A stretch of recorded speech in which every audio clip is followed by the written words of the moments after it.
Hey, it's Jennifer Shahade.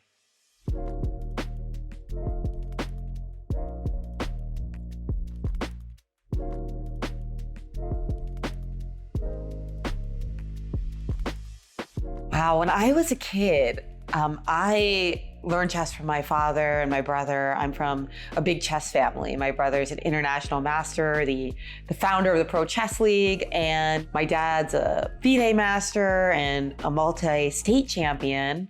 But what's interesting about that question about how, girls taking up chess rather than activities like ballet, which might be more traditionally pushed to girls, is that I actually took ballet for a little bit when I was, I think, 4 or 5. And I remember it was a really traumatic experience for me because I guess my mom didn't send me to enough classes. And I remember at some point toward the end of the year, there was supposed to be some kind of like special dance.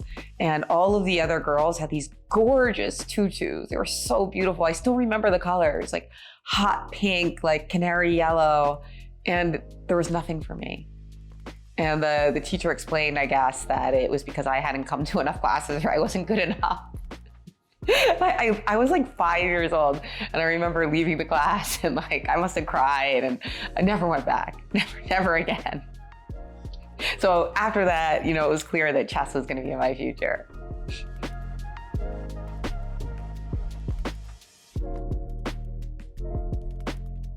It was amazing, like coming out with Chess Queens and bringing it to girls, to teenagers, and just the variety of people that really enjoyed the book really moved me. Especially, I feel like teen girls and preteens, like I had some of them message to me that they felt really understood by the book.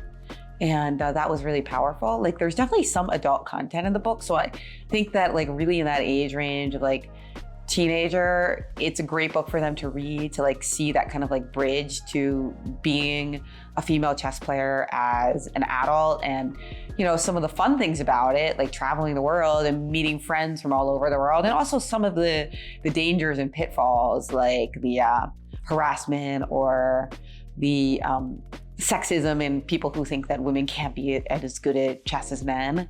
And I really always try to kind of like straddle that line in my work with girls to like talk to them about the real issues of sexism in the sport while also talking to them about some of the awesome things about chess and a lot of the opportunities there are there for girls and women in chess. And I feel like Chess Queens really epitomizes that. Like this book is like literally that balance where I complain about all the BS that women go through in chess, that gender minorities go through in chess, but I also celebrate the awesome accomplishments and the great lives that women have been able to build because they play chess. Whether it's becoming successful financially or just having like a remarkable life. From the Polgar sisters to the Georgian women who revolutionized the game, to, of course, the Chinese superstars, and, in my own United States, some lesser known players who might have become champions and then moved on to other fields, but really like just kind of made their mark in chess.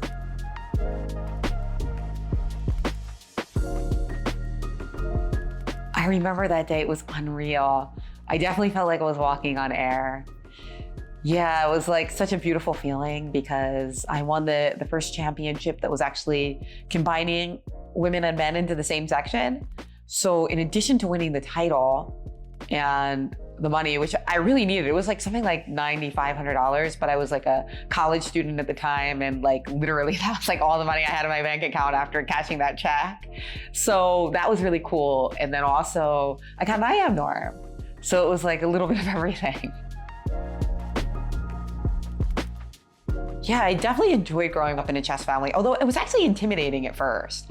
Even though my family was always super supportive, my brother was way quicker at chess than I was, so he just like picked it up more quickly. And he's also 2 years older, but he was also just, his learning curve was like really, really steep. And mine was like a lot slower. So at the time he was 2,200, I think I was about 1,400. And my dad, of course, was a FIDE master also. So that was a bit embarrassing, actually. I mean, that's the only way I can put it. Like, it was actually embarrassing because my family was supportive, but like, I feel like other people would look at me and they'd be like, why aren't you higher rated than that? Like, your dad and your brother? Like literally somebody actually asked me that once. And I was like, what are you supposed to say to that? So at first it was a bit embarrassing, and like I kind of started to maybe go into different artistic directions. Like I got kind of into writing, into drama. And then at some point I realized that like chess is an art too. I think that changed everything, because then it wasn't just about, being as good as my brother or my dad or people not making fun of me. It was also about the beauty of the game. So the cliche holds true for me that when you focus on the process and not the result, you end up becoming like a lot stronger, and it pays off. And when I say art in chess, I really mean like problems and puzzles, like studies, like endgame studies where they're crafted from scratch to pull off beautiful effects. I remember one of my first international tournaments, actually my first international tournament in Brazil, I was reading one such book and I just got so lost in the beauty of these positions. And I ended up playing some remarkable games in the tournament, beating people far above my level. And it just kind of all clicked that like all of these things are connected. The art of chess, the community of chess, and the competition.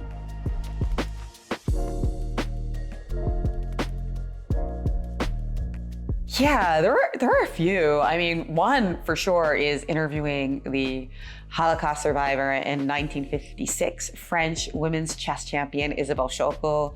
Started out as a podcast for Ladies' Night in the Grid, and it turned out that I got a chance to travel to Paris and actually meet Isabelle herself. That's a little piece that's going to be coming out on Chess.com soon.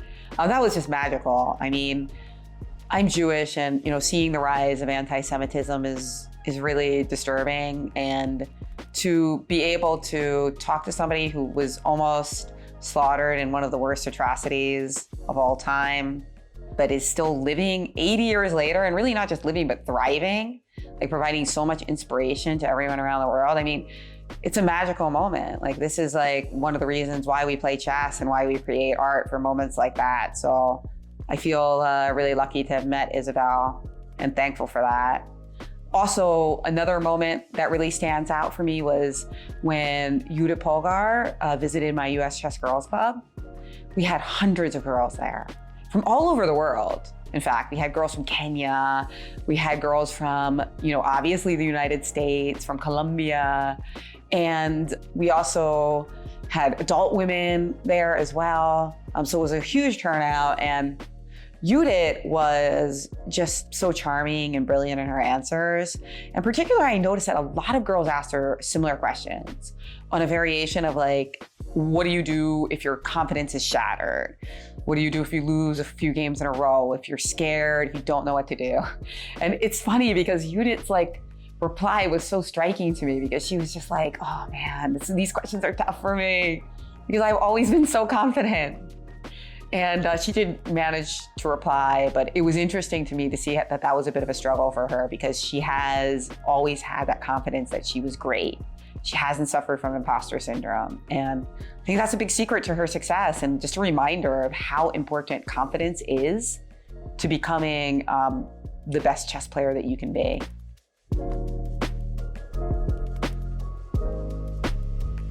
If I had to pick one highlight from my chess career, I would pick out, besides my US championships, I would also say the time that I won the US Junior Open. I was the first female to do it, and I won that tournament.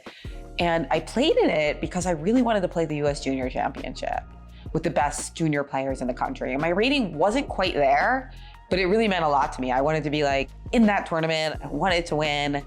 And I just traveled on like a Greyhound bus to, 6 hours upstate New York.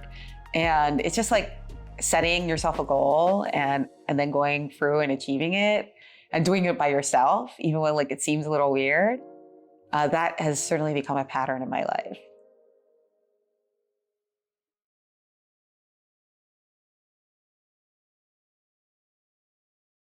Well, the recently published Wall Street Journal article really brought to light some extremely disturbing, heartbreaking, infuriating things that have been going on in the chess world for too long. And I think the message I really want to send to people is that, men the adults have to do better, to create a better culture. Because there were so many accounts that I'd heard that were mentioned in the article where people very young at the time would say like, well, everybody else around me acted like it was normal. So I didn't say anything. I didn't do anything. It just was very normalized. And yeah, that just needs to stop. And we need to step up and make sure that our game is like safe and fun for everyone. I really love watching games by top female players and studying their games from the past. And I think that's like one really cool thing that the chess community could do more of. I know my friend Luciana is publishing a chessable course on some of the great games by the early world champions, Veremenchik, Rudenko. And you can learn just as much from these games as you can learn from any game. And yet it does provide inspiration and like adds like depth to our chess culture. So about 10 years ago, I published a book called Play Like a Girl with like tactics by female chess players. And I'm actually redoing that book. And it's so much fun to just like kind of like dig in and see some of the most important tactical themes in chess: decoy, in between move, pins, double attacks, and to look for like some of the best examples by top female players. So when you hear all these discussions about women in chess, it's great. But sometimes I'm just like, wow, you should just like go study some Muzichuk games.